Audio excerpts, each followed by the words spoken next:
Question Run Football Data with Taylor Cox. Tyler Cox, Seattle Sounders' new Director of Data Analysis. Tyler Cox joined the Sounders from Arsenal of the Premier League. The Seattle Sounders have a new numbers guy. Sure, it could be a player who scores a lot of goals this season, but this numbers cruncher won't be on the pitch with the Major League Soccer team. Tyler Cox is the Sounders' new Director of Analytics, in charge of how the team uses data behind the scenes to better understand individual and team performance, scout upcoming opponents, and find talent worth pursuing. A Seattle area native who grew up in Woodinville, Washington, and went to college at Western Washington University, Cox joins the Sounders after more than 8 years with Arsenal FC of the English Premier League. He's replacing Ravi Ramanini, who spent 9 years with the club. GeekWire caught up with Cox this week to learn more about the role, how he uses data, what metrics make a difference, and whether the numbers point to the Sounders winning another MLS Cup this season. The following interview has been edited for clarity and brevity. GeekWire, are you a soccer guy, a tech guy, a numbers guy, or a combination of all three? What brought you to this line of work? Cox, I think a combination of all three is definitely what I see myself as. I don't have any professional soccer playing background. I grew up playing here and on the Eastside in Seattle. Pairing that love of soccer, I had an analytical background. I took a bunch of hard science classes, I have a math minor, and did some programming. Bringing those together has been important for my success. Typically in the space that is where people excel, when they can bring some soccer knowledge and some data analytics knowledge. GeekWire, what does the Director of Analytics do for the Sounders? Cox, the Director of Analytics will manage most of the data at the club. There are 3 big areas where the data really is helpful: opposition analysis, our own team performance, and recruitment. Opposition analysis. It's things like helping support the team leading up to match days by analyzing opponents, where the opponent is strong, where the opponent's weak, what style of play they typically use. That sort of data can help the coaches determine how they might want to approach the game, what changes they might want to make from the last opponent. Own team performance. Well, use data to keep a pulse on team performance throughout the season, track how we're performing in key areas compared to what the coaches want, and also compared to the rest of the league. Recruitment basically supports the continuous search for good values in the transfer market. We use key performance indicators in the data to help identify players that fit a profile that the coaches or recruitment are looking for. Sounders coach Brian Schmetzer. GeekWire, how do the numbers that you analyze actually matter? Do they make a difference to coaches and affect the game plan? Cox, ultimately, the numbers won't dictate the match plan, but they can help highlight things for the coaches. If we play some team where they have a really strong set of wingers who are creating a lot more chances than the league average, then we can say, hey, we're going to get overloaded on the wings probably in this game. That's something that will pop up in the data, and the coaches will also probably see that on video, but it highlights to them that they'll talk to the fullbacks and the wide players and say, you'll need to be really on defensively this match because they're strong out wide.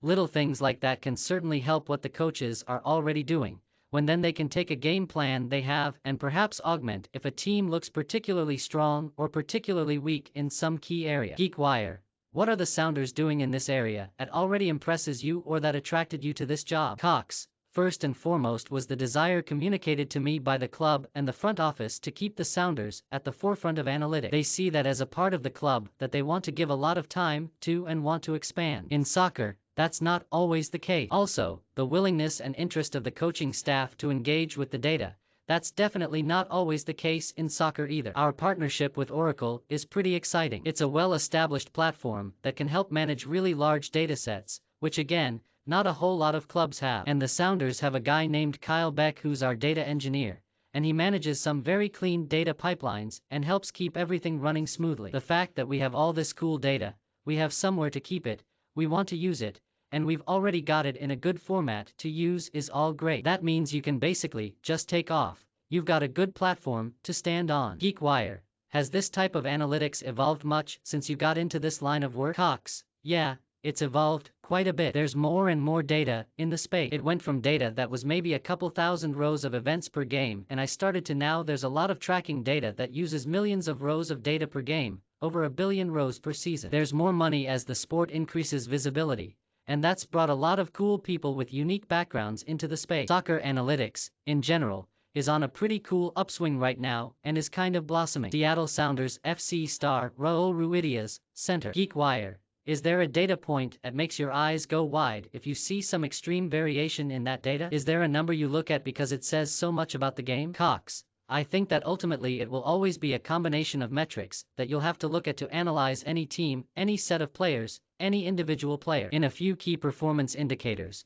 if someone is really off the charts, then that raises interest. Being able to identify where those players land, objectively, is something that can help guide scouting or can help guide pre-match work. GeekWire, what's an example of something that might be in those metrics? What's a player doing that is a data point that's measured? Cox, give some Sounders example. Ruidiaz would be one of the best in the league at finding chances. You've probably heard the term expected goals. He'll have excellent expected goals number, and you can identify that with data, and you can also watch the matches.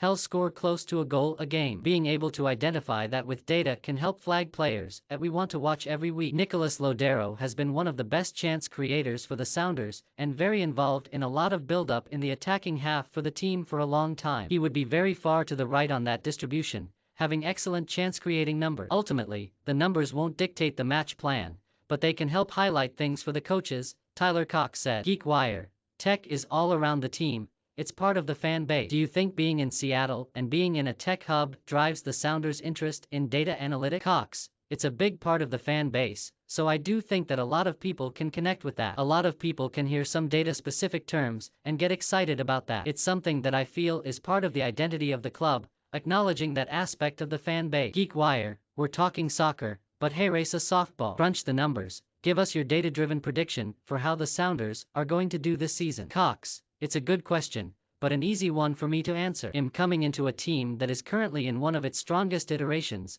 probably since joining the league. Even just from a data perspective, the data on all these guys, they're on the right sides of all those distributions I was just talking about. With recent additions that we've made in the last month, with some of the re-signings, with some of the key players from last season coming back from injury who weren't able to contribute as much last season, I think there's a whole lot to be excited about this season. I think it's shaping up to be a very good team.